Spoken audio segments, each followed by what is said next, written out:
সুনামগঞ্জের একটি সরকারি ডিগ্রি কলেজের ছাত্রী হোস্টেলে বালতি ভর্তি যৌন সুরক্ষাকারী কন্ডোম পাওয়ার ঘটনায় শিক্ষার্থীদের আন্দোলনের মুখে হোস্টেল সুপার ও ইতিহাস বিভাগের প্রধানকে অতিরিক্ত দায়িত্ব থেকে অব্যাহতি দেওয়া হয়েছে। বুধবার দিনভর বিক্ষোভের পর প্রশাসনের হস্তক্ষেপে এর সিদ্ধান্ত নেওয়া হয়। ঘটনার তদন্তের নির্দেশ দিয়েছে প্রশাসন। বিষয়টি নিশ্চিত করেছেন কলেজটির ভারপ্রাপ্ত অধ্যক্ষ। তিনি বলেন, অনাকাঙ্ক্ষিত এ ঘটনায় অতিরিক্ত জেলা প্রশাসক এসে শিক্ষার্থীদের দাবির পরিপ্রেক্ষিতে কলেজের হোস্টেল সুপার ও ইতিহাস বিভাগের প্রধানকে ছাত্রী হোস্টেলের অতিরিক্ত দায়িত্ব থেকে অব্যাহতি প্রদান করেন এবং তদন্তের নির্দেশ প্রদান করেন।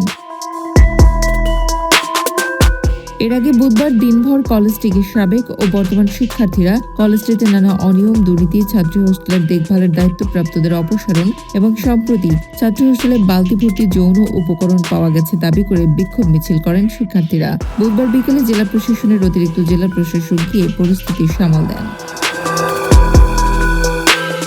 প্রত্যক্ষদর্শীরা জানান, ত্রয়োদশ জাতীয় সংসদ নির্বাচনের সময় দায়িত্ব পালনকারী আইন শৃঙ্খলা রক্ষাকারী বাহিনীর একটি দল কলেজটির ছাত্রী হোস্টেলের ভবনে অস্থায়ীভাবে অবস্থান নেয়। ওই সময় হোস্টেলে ছাত্রীরা ছিলেন না।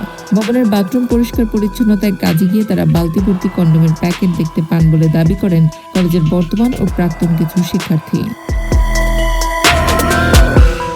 শিক্ষার্থীদের কয়েকজন সামাজিক যোগাযোগ মাধ্যম ফেসবুকে মঙ্গলবার রাতে হোস্টেলের অনৈতিক কার্যক্রম হওয়ার ইঙ্গিত দিয়ে পোস্ট করেন।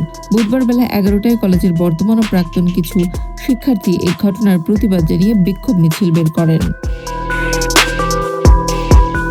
মিছিলটি প্রধান সড়ক প্রদক্ষিণ করে আবার কলেজে প্রাঙ্গণে গিয়ে অবস্থান নেয়। বিকেল পর্যন্ত শিক্ষার্থীরা সেখানে অবস্থান গ্রহণ করে প্রতিবাদ জানাতে থাকেন। এই সময় বিক্ষোভকারীরা ছাত্রী হোস্টেলের দায়িত্বপ্রাপ্তদের দোষারোপ করে ঘটনার নিরপেক্ষ তদন্ত এবং দায়ীদের বিরুদ্ধে ব্যবস্থা গ্রহণের দাবি জানান।